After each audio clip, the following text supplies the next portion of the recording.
સુહદ ધરપકડ, તારી ધરપકડ થાય તો કયા કારણોસર થાય? અરે યાર મારી ધરપકડ એટલે થાય કે હું બહુ રાત્રે જાગું છું, રખડું છું, તો કદાચ પોલીસ વાળા પકડીને લઈ જાય કે ભાઈ બહુ બહાર ફરો છો તમે. ધરપકડ ના ડિરેક્ટર સાથે હું વાત કરતી હતી, એણે કીધું કે આ ફિલ્મ રોમેન્ટિક નથી, આ ફિલ્મ ઇમોશનલ છે, પણ આમાં ડ્રામા નથી, ગીતો નથી, એ પ્રકારનો ડ્રામા નથી ને, ઇટ્સ અ સિરિયસ ફિલ્મ. અને એક બહુ જ સ્પિરિચ્યુઅલ ફિલ્મ કર્યા પછી એક જુદો મૂડ, અને ઓફકોર્સ આપણે વાત કરી છે જુદા પ્રકારના કામ કરવાની, તો આ અનુભવ કેવો રહ્યો? થોડો ક્લિશે ક્વેશ્ચન છે પણ ચાલશે. ના, અનુભવ સરસ રહ્યો. મને મેઇન એ વાતની ખુશી છે કે આ સબ્જેક્ટ પર કંઈક બન્યું અને ફિલ્મનો પાર્ટ બન્યો, કારણ કે અત્યારે મારી આજુબાજુ પણ બહુ બધા આવા કેસીસ જોયા છે કે ભાઈ તમને ફોન કરે, પૈસા પડાવે, અમુક લોકો સુસાઇડ પણ કર્યો છે.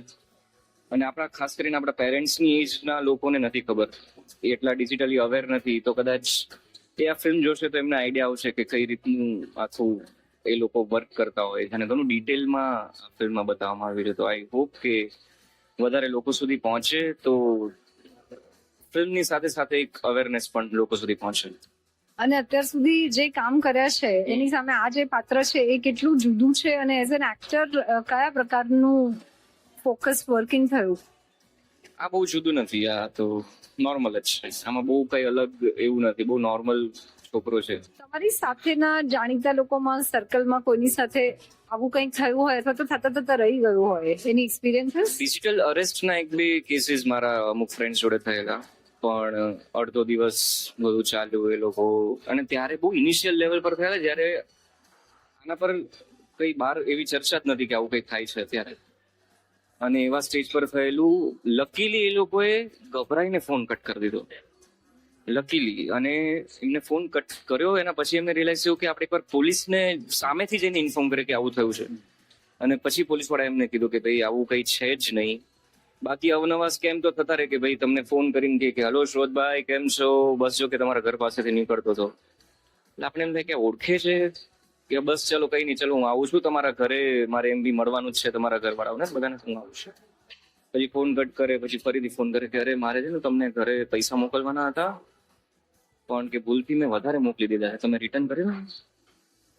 એટલે એવું પ્રિટેન્ડ કરે કે ઓળખે છે વર્ષોથી, તમારું એડ્રેસ ખબર હોય, તમારા પેરેન્ટ્સના નામ ખબર હોય, એટલે ખબર નહીં, બહુ અતનવા ક્રિએટિવ સ્કેમર્સ છે આપણે આજુબાજુમાં, અને તમે એને પકડી જ નથી શકવાના.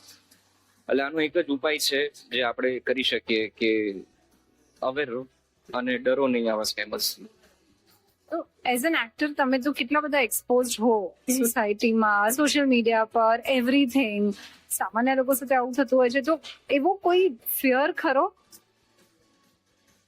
કે યુ આર અવેર?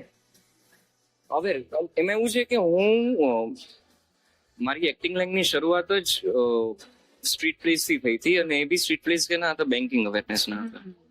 તો ત્યારથી મને ખબર છે કે આ લોકો જોડે, અને ત્યારે નવા સ્કેમ એ રીતે આવ્યા હતા કે તમને ફોન કરે કે તમારું ડેબિટ કાર્ડ બ્લોક કરી દીધું છે, તો તમે ડેબિટ કાર્ડ ને પાછળ જે સીવીવી નંબર છે ને એ અમને આપો એટલે તમારા પૈસા જાય.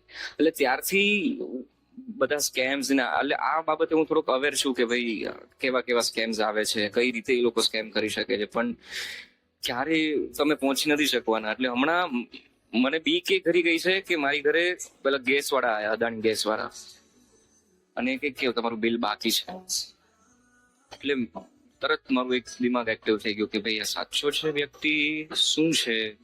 એટલે તમે પ્રોપર ચેક કર્યું, પછી જે પેલો કસ્ટમર કેર નંબર હતો એ મેં મારામાં એડ કરીને જોયું કે ભાઈ અચ્છા નામ બી સાચું આવે છે, એનું આઈડી જોયું. અંદર આવતો તો તોય મને બીક લાગતી હતી કે મારે મીટરમાં પેલું જોવા છે નંબર, ત્યારે મને થતું હતું કે ભાઈ આ બીજું કઈ નહીં કરે ને. એટલે ખબર નહીં, મને લાગે છે કે લોકો અત્યારના માફિયા છે કે કઈ બી કરી શકે છે, તમે એની સામે એવા મામા બની જશો કે તમને પોતાને ખબર નહીં પડે. એટલે બહુ ડર તો લાગે છે. આઈ થિંક કૃષ્ણ જેને સાચવે છે અને બધા જ સાચવે છે, તમે બી સાચવાઈ જ જશો. There is no need to be scared. Suhad Goswami, ખૂબ મજા આવી તમારી સાથે નાનકડી વાત કરીને, અને આપણે ફરી મળીશું, ફરી વાત કરીશું ને ધરપકડ માટે. All the best.